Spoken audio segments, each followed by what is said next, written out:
बिहार विधानसभा चुनाव से पहले सियासी समीकरण तेजी से बदलते नजर आ रहे हैं। प्रधानमंत्री नरेंद्र मोदी के गया दौरे ने न केवल एनडीए कार्यकर्ताओं में जोश भरा, बल्कि विपक्षी दल राजद की मुश्किलें भी बढ़ा दी है।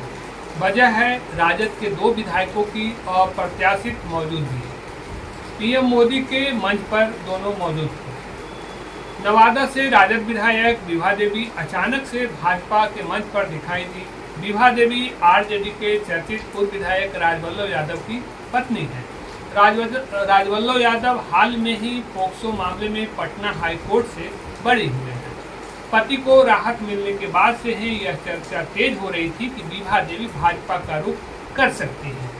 अब मंच पर उनकी मौजूदगी ने कयासों को सच साबित कर दिया है। इसी तरह रजौली से आरजेडी विधायक प्रकाश वीर भी पीएम मोदी की सभा में मंच पर बैठे नजर आए। प्रकाश वीर 2020 के विधानसभा चुनाव में भाजपा प्रत्याशी को मात देकर विधायक बने थे, लेकिन लंबे समय से उनके भाजपा में जाने की चर्चा गर्म थी।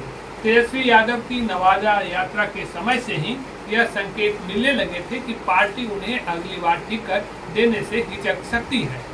अब भाजपा मंच पर उनकी उपस्थिति ने राजनीति। प्रधानमंत्री के सभा से ठीक पहले राजद अध्यक्ष लालू प्रसाद यादव और पूर्व उप मुख्यमंत्री तेजस्वी यादव ने सोशल मीडिया पर तीखे हमले बोले थे। लालू जी ने कहा था, यहाँ तक कहा था कि गया पिंडदान की धरती है और मोदी वहाँ नीतीश कुमार की राजनीति का पिंडदान करने जा रहे हैं। लेकिन मोदी के मंच से जो तस्वीरें सामने आई, उन्होंने राजद खेमे में बेचैनी बढ़ा दी।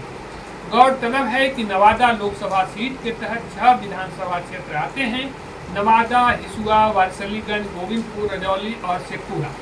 इन इलाकों में एनडीए और महागठबंधन दोनों की पैठ रही है। ऐसे में आरजेडी विधायक विभा देवी और प्रकाश वीर का भाजपा खेमे की ओर झुकाव चुनावी गणित को प्रभावित कर सकता है।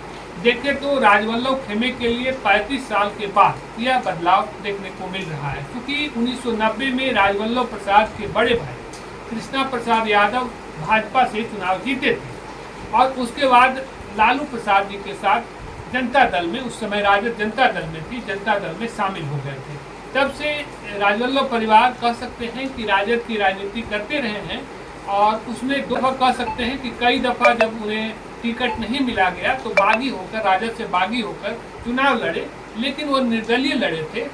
खास करके 1995 में जब राजवल्लभ यादव को टिकट नहीं मिला तो निर्दलीय लड़कर वो लालू प्रसाद को सबक सिखा दिए थे, क्योंकि उन्होंने अपनी जीत दर्ज करा दी थी और राजद को करारी हार मिली थी। उसी तरह 2022 में जब विधान पार्षद के चुनाव में राजवल्लभ के भतीजा को टिकट नहीं मिला तो अशोक यादव निर्दलीय खड़ा हो गए और कह सकते हैं कि उस समय तेजस्वी यादव को शिकस्त खानी पड़ी थी, क्योंकि तेजस्वी यादव के जो कैंडिडेट थे श्रवण कुशवाहा, उनको हार का सामना करना पड़ा था। तो कह सकते हैं कि जब उन्हें टिकट नहीं मिला उस परिवार को राजद की ओर से, तो वो बागी होकर चुनाव लड़े, निर्दलीय लड़े।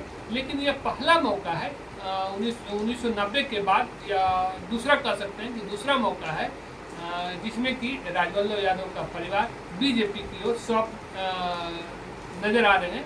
मोदी पर मंच का जाना, नरेंद्र मोदी के मंच पर दिखना, ये इस बात का संकेत है। हालांकि राजनीति है, आगे अभी क्या होगा कहना मुश्किल होगा, लेकिन आज जो मंच पर मौजूदगी है राजद विधायक विभा देवी, राजवल्लभ यादव की पत्नी, और उनके सहयोगी रजौली विधायक प्रकाश वीर, वो एक नया संकेत दे गया है और इस संकेत पर चर्चा शुरू होगी। धन्यवाद।